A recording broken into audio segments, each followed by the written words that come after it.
In what feels like the first time ever, Pierre Poilievre was actually invited onto the CBC. With the budget coming up on Tuesday, the big question is, will it pass? And are we heading to a winter election? The Liberals seem to be really pushing for it, as during question period, it seemed to be the only thing they were willing to talk about. I want to move on to the budget, because that is, of course, sort of the concern and the focus of the week ahead. That you have criticized the Prime Minister for saying that sacrifices are going to be needed by Canadians. You have also said the deficit must stay at $42 billion.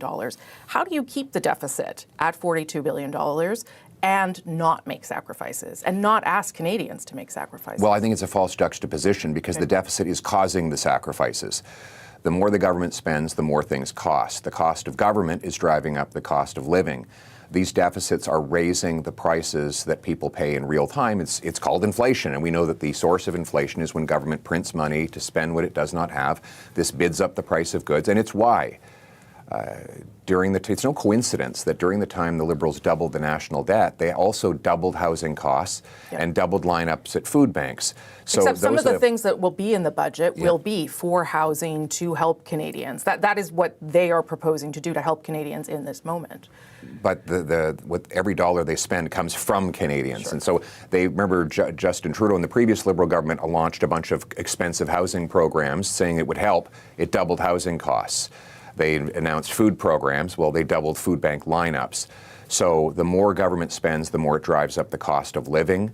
We can't have a costly budget that makes life more costly for the Canadian people.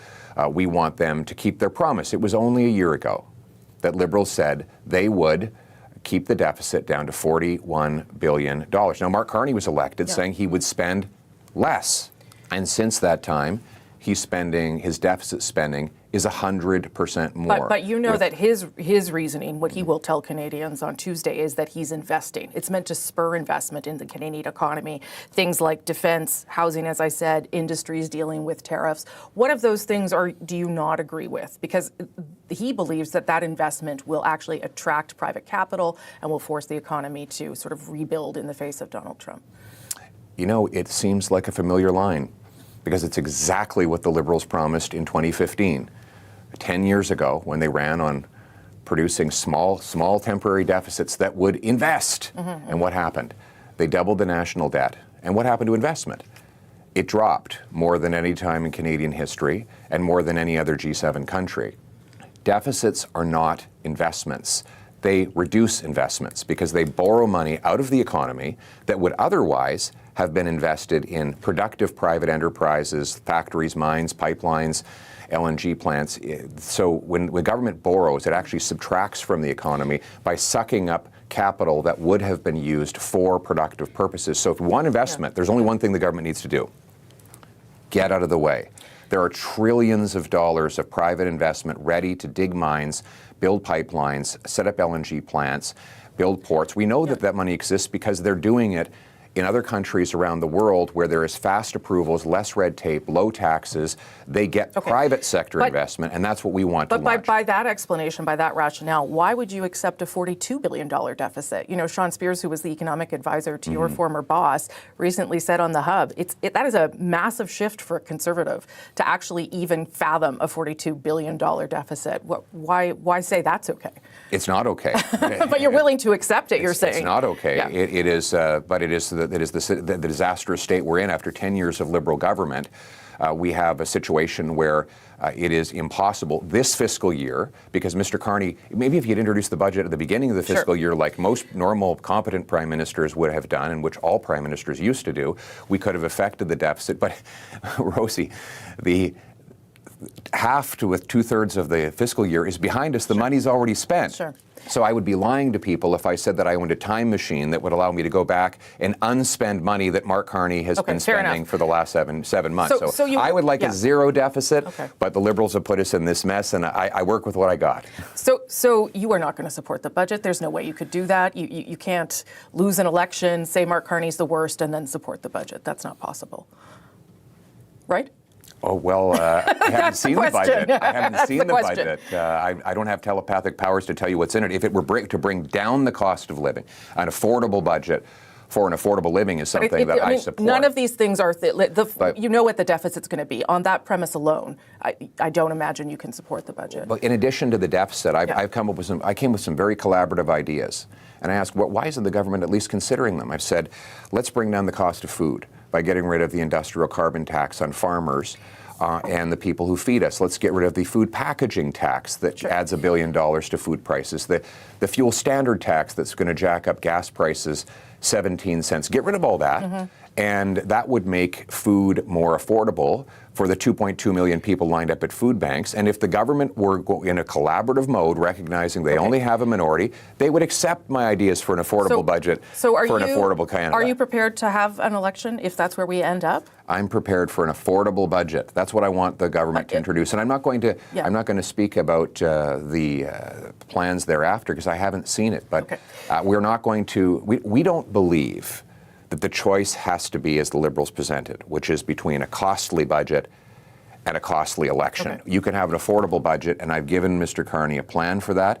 All he has to do is accept it. President Trump said again that talks are not going to be restarted with Canada. Should Canada offer further concessions, or is at this stage no deal better than a bad deal? Well, why again are we choosing between two terrible options when we were promised, Mr. Carney promised a good deal by July 21st. He promised he could negotiate a win with President Trump. Those were his promises. Now, some might say, look, it's unrealistic to expect to get that from President Trump. So why did he promise it? Well, it was not his only, it wasn't just that it was a promise. It was the promise. Except you promised, when you were running to be Prime Minister, that tariffs would be paused across the board and that you would get a deal with Donald Trump with tariffs paused. I mean, that also doesn't seem very plausible given the way the president has behaved. Well, I have to be Prime Minister for you to find out. Well, right? But what we do know is that Mr. Carney is Prime Minister, has been for 7 months, and these are the results that he's got. Since he promised to get rid of American tariffs, they've doubled and tripled in the case of softwood lumber. He says he's going to open up other markets, so he meets with the Chinese.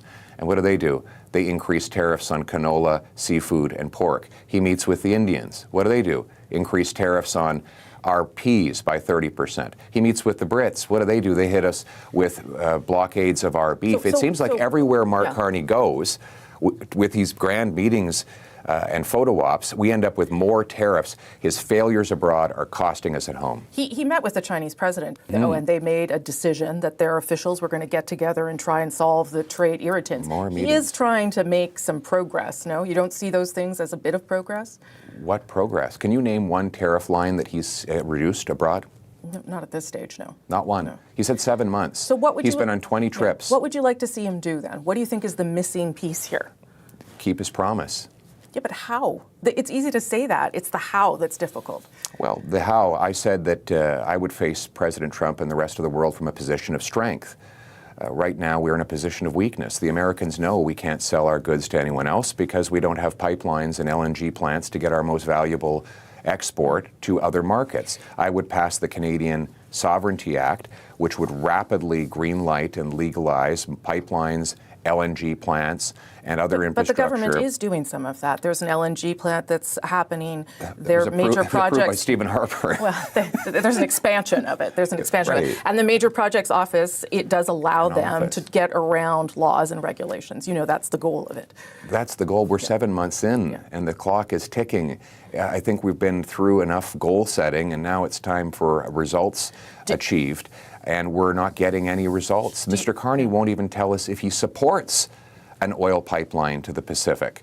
His energy minister says it's just too hypothetical. What do you mean hypothetical? We had a project that was approved prior to the Liberals taking office. So here we are with no progress on expanding our resources or getting things done. It's all very good that he's setting up these offices and agencies in Ottawa, but I've got news for him. We're not going to make our economy economically independent by setting up new bureaucracies in Ottawa. At the end of the day, it is not Pierre Poilievre's job to keep Mark Carney's promise. His list of promises just got longer and longer to the point where he is not going to be able to keep probably any of them. And Rosemary Barton is so quick to call out Poilievre on these things, but not Mark Carney. The bias is insane. Anyway, I would like to know what you think down in the comment section below. Hit that like button, hit that sub button if you are new, and have a good one.